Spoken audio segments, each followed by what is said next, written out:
ओम हर हर महादेव शिव शंभो बाबा धवलेश्वराय बालालिंगाय नमो नमः।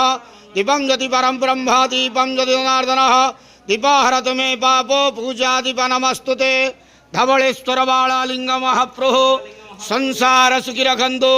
आज पवित्र आषाढ़ मास कृष्ण पक्ष पंचम तिथि शुभ सोमवार तृतीय रजरे समस्त श्रद्धालु भक्त मान आश्रीपद करंतु मनस्कामना पूर्ण करंतु कर्म क्षेत्रोन्नति करंतु ग्रहरिष्ठ खंडन करंतु जगतर मंगल करंतु विश्वर कल्याण करंतु आपणकर नाम प्रकाश करंतु सेवकर डाक श्रवण करंतु समस्त ग्वावसा भक्त मानकर मनस्कामना पूर्ण करंतु।